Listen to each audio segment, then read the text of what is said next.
hilang tak terlihat. Suara tangisan seorang ibu parubaya tidak berhenti sejak seminggu terakhir. Sudah, aku pasti tahu dia akan segera kembali ke rumah, kata Ibu Tati yang sedang berusaha menenangkan Ibu Merlina. Terdengar suara rintihan seorang anak yang berada di dasar jurang. Hadar, tenang dulu, oke? Kak Gavi mau cari bantuan. Kamu sama Kak Asta dulu, oke? Perintah Gavi saat melihat sang adik Hadar yang kesakitan karena kakinya tergelincir karena terpleset ke dalam jurang. Saat Gavi berusaha mencari bantuan untuk sang adik, Gavi melihat seseorang yang sudah dipastikan dia adalah Timsar. Yang Gavi sendiri tak tahu mencari siapa. Gavi memanggil sekuat tenaga agar orang tersebut terdengar. Namun saat tenaga habis, orang tersebut tak kunjung menoleh, seolah tidak ada yang memanggil dan tidak ada yang melihat sosok Gavi yang berdiri tak jauh dari orang tersebut. Tangan yang terlihat keriput tiba-tiba memegang pundak Gavi. Nak, ayo ikut nenek. Nenek tahu kamu sedang mencari bantuan. Nenek bisa membantu adikmu. Ayo. Gavi yang terlihat bingung dan bertanya-tanya kenapa ia bisa tahu semua batin Gavi dalam hati.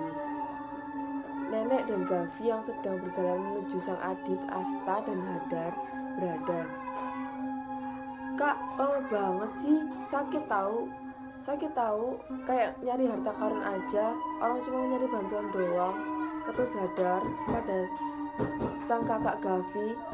Sifat Hadar yang selalu memikirkan dirinya sendiri dan tak mau memperdulikan perasaan orang lain tidak membuat Gavi heran.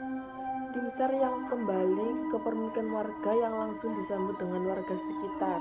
Apakah ketiga anak Merlina sudah ditemukan keberadaannya? Batin warga sekitar. Timsar yang menuju ke rumah Ibu Merlina itu pun dengan perasaan menyesal dan berkecil hati. Bagaimana? Apakah sudah ada kabar baik dari ketiga anakku? Apakah mereka baik-baik saja? Suara tanya dari Ibu Merlina yang menanyakan keberadaan anaknya.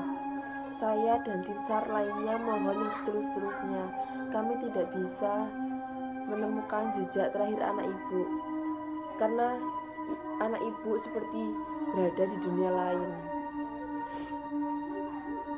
Mereka telah di rumah nenek yang terlihat seperti tak terurus, kumuh, kotor, kecil.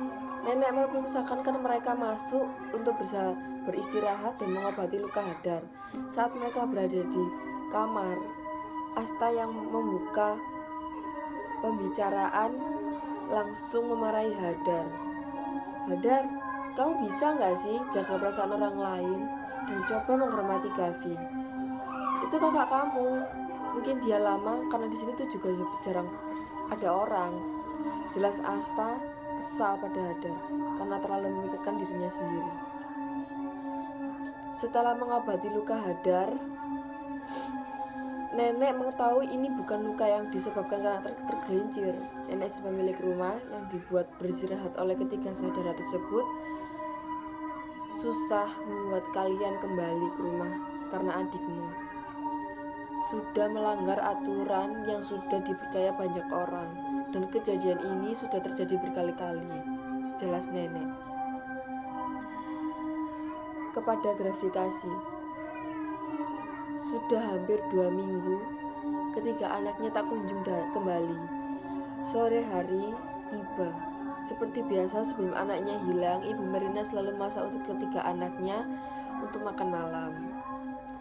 Terdengar suara keras yang pasti berasal dari ketiga saudara tersebut. Terlihat ada sesajen yang ditaruh di tengah jalan itu tertendang karena ulah Hadar yang tiba-tiba menendangnya. Ngapain sih percaya sama yang kayak begituan? Gak usah takut sama hal yang kayak gitu. Gituan mereka tuh juga gak ada buktinya. Hadar dengan melakukan yang tidak pantas dicontoh, Hadar melakukan buang air kecil di danau dan terbilang sangat sakral. Ingat saat kalian melakukan perjalanan, jangan melakukan hal yang bodoh, Kenapa pak? Nanti kalian akan tahu akibatnya.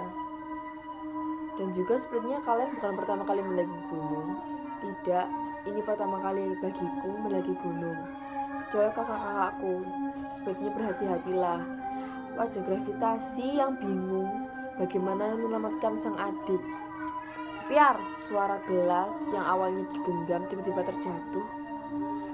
Gavi dan nenek yang kaget mendengar itu pun langsung menuju ke sumber suara. Hadar, kaget Gavi saat melihat Hadar yang berada di belakang pintu. Kamu dengar semuanya? Tidak ada jawaban dari Hadar. Nenek mungkin bisa membantu kalian.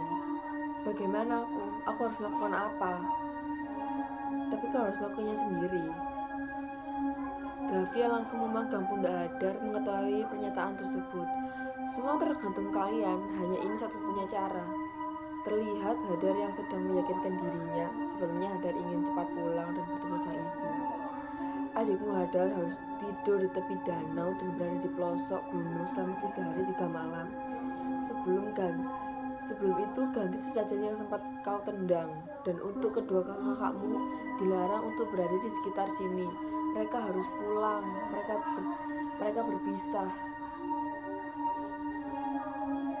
Gravitasi dan Asta yang sedang berada di tepi perjalanan turun dari gunung. Kak, aku mau tanya deh. Apa? Kakak lebih suka sama aku atau sama Hadar? Kamu ngomong apa sih? Heran Gavi, kenapa tiba-tiba Asta bertanya seperti itu?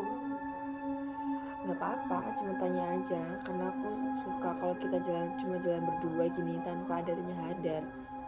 Kamu kenapa sih? Gak suka sama Hadar? Kan emang gitu sifatnya. Gak usah terlalu diambil hati. Enggak, bukan itu maksudnya. Udah lupain aja. Asta yang langsung berjalan cepat meninggalkan Gavi. Tidak terasa mereka telah sampai di tempat peristirahatan. Gravitasi dan Asta menyewa satu kamar untuk berdua. Tidak ada yang aneh kan, mereka berdua juga saudara. Saat mereka berdua berada di mobil, tiba-tiba hujan turun dan Gravitasi dan Asta saling menatap seakan otak mereka saling bersatu. Menanyakan bagaimana keadaan Hadar. Asta kira-kira Hadar bakal bisa balik gak ya? Gak tau juga sih kak. Kamu kenapa sih tak? Dari kemarin lo perilaku kamu kayak gak suka gitu sama Hadar. Kamu marah sama kata-kata dia yang kasar. Tidak ada jawaban dari Asta. Dia juga bingung. Tidak tahu kenapa jadi begini. Tok tok tok tok. Ibu Merlina yang mendengar langsung beranjak dari kamarnya. Siapa? Teriak Ibu Merlina. Heran, siapa yang mengunjungi rumahnya pagi-pagi buta seperti ini? Seperti hendaknya membuka pintu, ia kaget saat melihat anaknya yang tiba-tiba datang kembali setelah sekian lama. Ibu Merlina langsung memeluknya karena rasa rindu. Tapi ia heran, kenapa hanya kedua anaknya yang kembali? Karena kemana Hadar? Asta, di mana adikmu? Dia masih tidur di dalam mobil. Oh, mungkin dia kecapean. Makanya tidur. Ya udah biar aja. Ya udah biar ibu saja yang bangunin. Ibu, mending kita ke dalam dulu. Ada yang Gavi mau omongin sama ibu. Ruang tamu yang hanya diisi dengan 3 orang dan suasana hening yang menyengkram. Ini kenapa kepada diam? Jadi gini, Gavi yang langsung menceritakan semua awal terjadi pada mereka bertiga. Saat Ibu Marina mengetahui hal itu, ia menangis jadi-jadinya. Ya Tuhan, apa yang terjadi pada anakku, Hadar? Kenapa semua terjadi padamu, nak? Apa yang kamu lakukan? Tangisan Ibu Merlina semakin menjadi-jadi. Asta yang tak tega melihat sang ibu langsung memeluknya.